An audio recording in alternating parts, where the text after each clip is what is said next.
मेरे अजीज दोस्तों, आज की यह रूह कंपा देने वाली दास्तान एक बुजुर्ग खातून अम्मी जान की है, जिन्हें रमजान के मुकद्दस महीने में उन्हीं की बहुओं ने घर से निकाल दिया। जलते सूरज के नीचे तपती जमीन पर वह बेजार, बेहाल और बेसहारा पड़ी थी।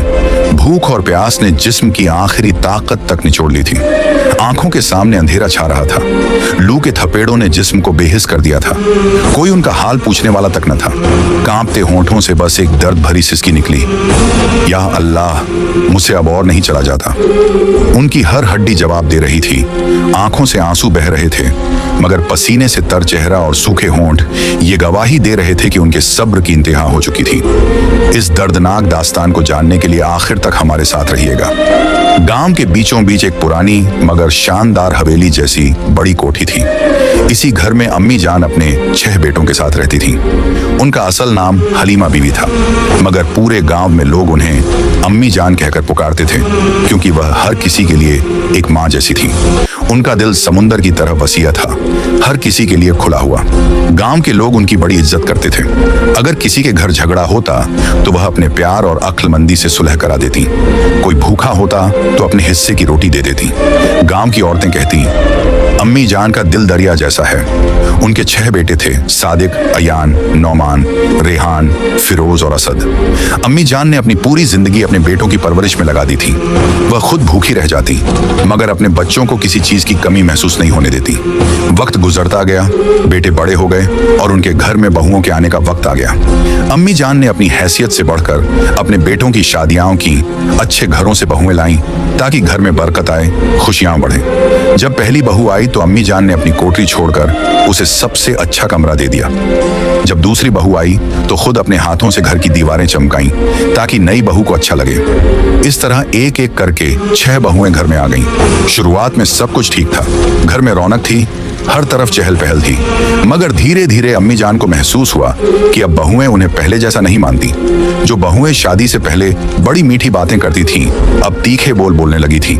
अगर अम्मी जान कुछ कहती तो बहुएं तंज से कहती, अब तो हम भी इस घर की मालकिन हैं, हर चीज आपके हिसाब से थोड़ी चलेगी। पहले अम्मी जान को लगा कि यह सिर्फ छोटी मोटी नोकझोंक है, मगर उन्हें क्या पता था कि यह छोटे छोटे ताने एक दिन जुल्म की शक्ल इख्तियार कर लेंगे। अब घर की फिजा बदलने लगी थी। पहले जहां उनके खाने पीने का पूरा ख्याल रखा जाता था, अब उन्हें वक्त पर खाना भी नहीं मिलता था। पहले बहुएं अदब से पेश आती थीं, अब कोई सीधे मुंह बात तक नहीं करता था। पहले बेटे हर छोटी बड़ी बात में उनकी राय लेते थे, अब बीवियों के कहने पर कहते, अम्मी अब आप बूढ़ी हो गई हैं, हर चीज में दखल मत दिया कीजिए। फिर एक दिन अम्मी जान को तेज बुखार हो गया। कमजोरी की वजह से वह उठ भी नहीं पा रही थी। उन्होंने छोटी बहू से कहा, बेटी जरा पानी दे दो, बहुत प्यास लगी है। छोटी बहू झुंझलाकर बोली, इतना काम करते करते मेरी कमर टूट गई है और आपको बस हुक्म चलाने की पड़ी है। अगर इतनी तकलीफ हो रही है तो बेटों से कहिए आपके लिए अलग से नौकरानी रख लें। तीसरी बहू ने तो हद ही कर दी, अम्मी जान अब आप अपनी आखिरी उम्र में आराम कीजिए, हमसे घर के कामों की उम्मीद मत रखिए। अम्मी जान हैरान रह गईं। जिन बेटों के लिए उन्होंने अपनी पूरी जिंदगी कुर्बान कर दी, उन्हीं के घर में उनके लिए अब कोई जगह नहीं बची थी। जब बेटे घर लौटे तो बहुओं ने बड़ी आसानी से कह दिया, अरे ये तो बस हल्का सा बुखार है, बुढ़ापे में तो आए दिन ऐसा होता ही रहता है। किसी ने अम्मी जान का हाल तक न पूछा। उन्होंने खुद ही कांपते हाथों से पानी उठाया, बिस्मिल्लाह कहकर पिया और रुंधी हुई आवाज में अल्लाह से फरियाद की, या अल्लाह तू ही मेरा सहारा है। कई दिनों की तकलीफ के बाद अल्लाह के करम से उनकी तबीयत कुछ बेहतर हुई। उसी दौरान रमजान का मुकद्दस महीना शुरू हो गया। रमजान हमेशा से अम्मी जान के लिए सबसे प्यारा वक्त होता था। बचपन से ही वह इस मुबारक महीने का बेसब्री से इंतजार करती थी। इस बार भी जैसे ही पहली रमजान का चांद नजर आया, उनके चेहरे पर एक अजीब सुकून छा गया। उनकी आंखों से आंसू छलक पड़े। या अल्लाह, तूने मुझे एक और रमजान देखने की तौफीक दी, तेरा लाख लाख शुक्र। उन्होंने खुद को धीरे धीरे संभाला और सहरी की तैयारी में लग गईं। हालांकि अब उनका जिस्म पहले जितना मजबूत नहीं रहा था, मगर दिल में अल्लाह की मोहब्बत का जोश बरकरार था। लेकिन जैसे ही बहुओं ने देखा कि अम्मी जान रोजा रखने की तैयारी कर रही हैं, उन्हें ये बात जरा भी पसंद नहीं आई। बड़ी बहू ने ताने मारते हुए कहा, इस उम्र में रोजे रखने की क्या जरूरत है?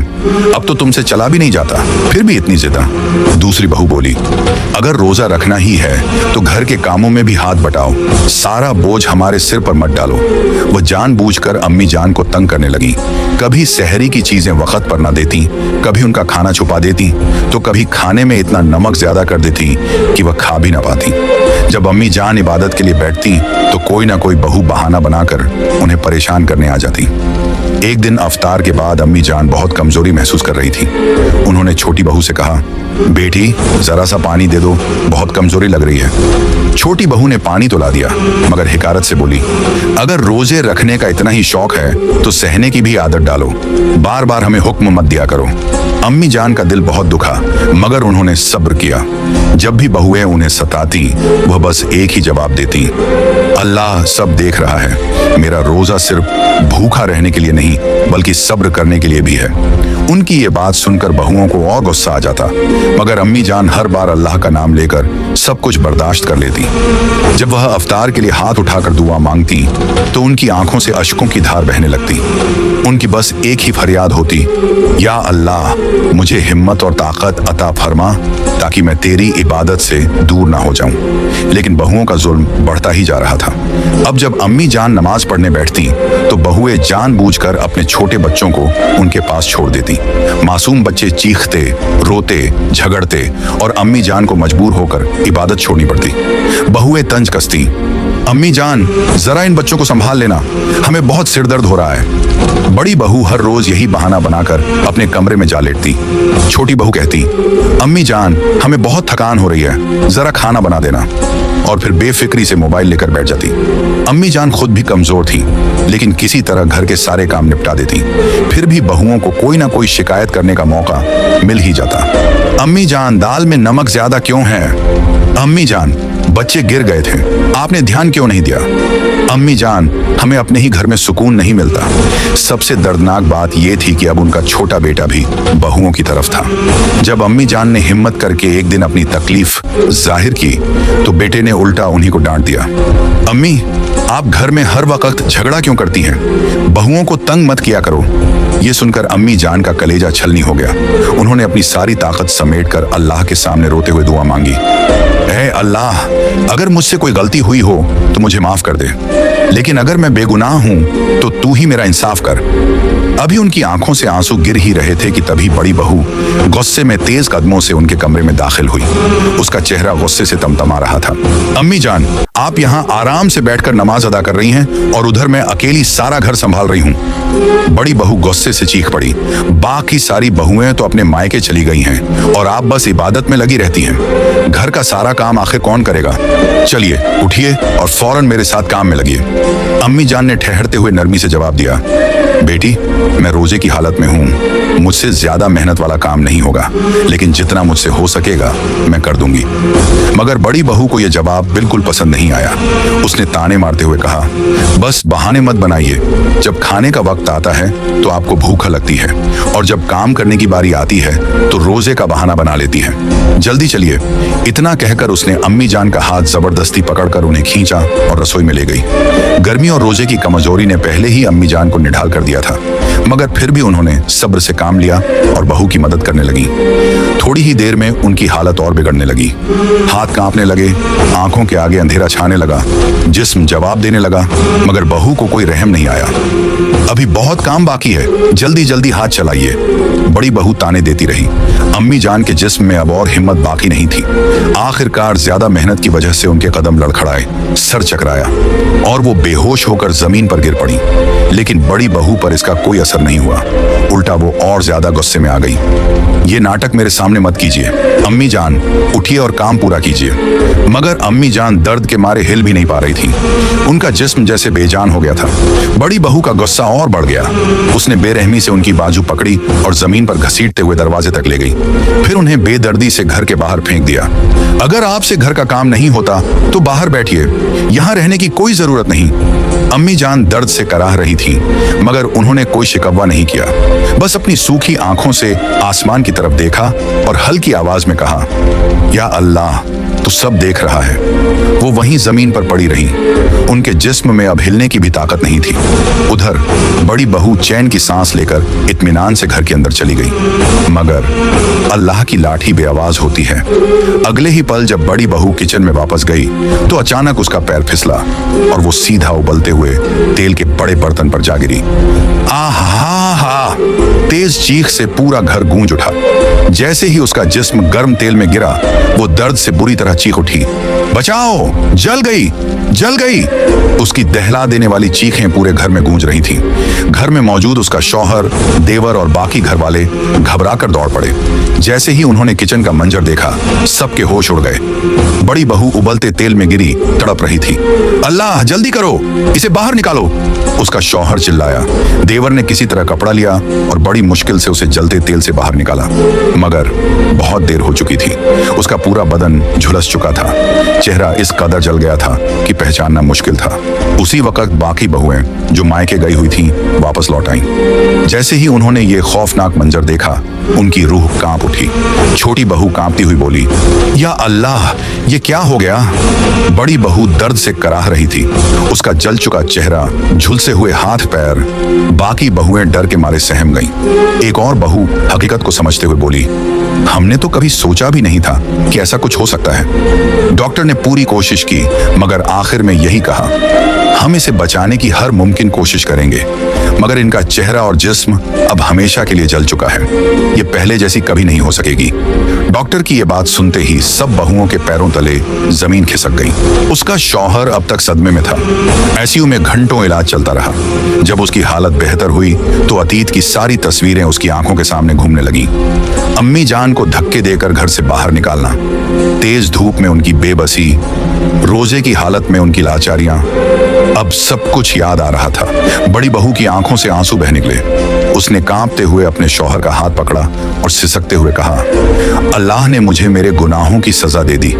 ये सब मेरी करनी का अंजाम है। शौहर अब तक नहीं समझ पाया था कि उसकी बीवी ये सब क्यों कह रही है। तुम क्या कह रही हो? उसने हैरानी से पूछा। बड़ी बहू ने शर्मिंदगी से सर झुका लिया और सारा सच बयान कर दिया।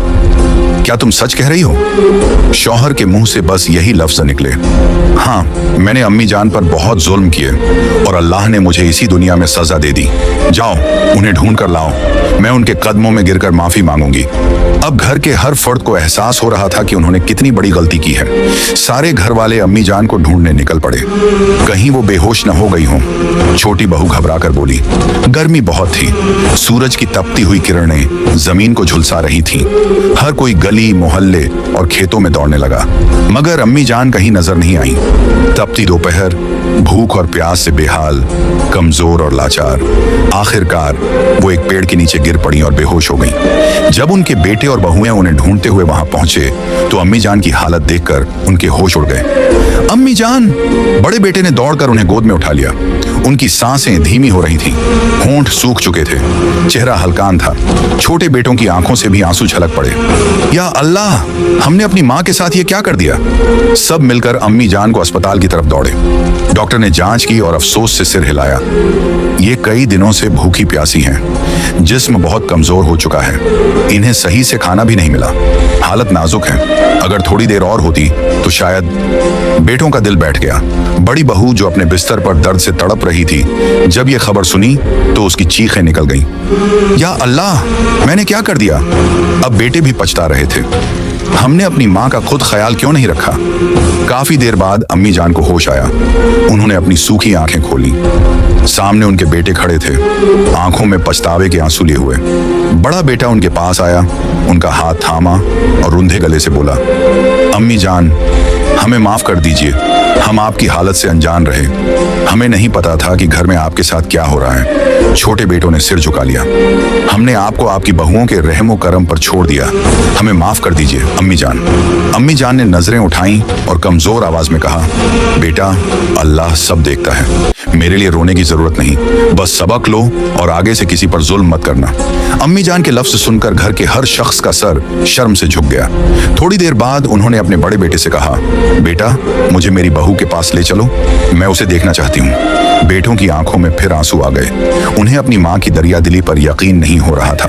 जब अम्मी जान बड़ी बहू के कमरे में पहुंची तो बड़ी बहू ने जैसे ही अपनी सास को देखा, उसकी आंखों से आंसू बहने लगे। तड़पते हुए बोली, अम्मी जान, मैंने आपके साथ बहुत जुल्म किया। अल्लाह ने मुझे मेरे गुनाहों की सजा दे दी, लेकिन आप मुझे माफ कर दीजिए।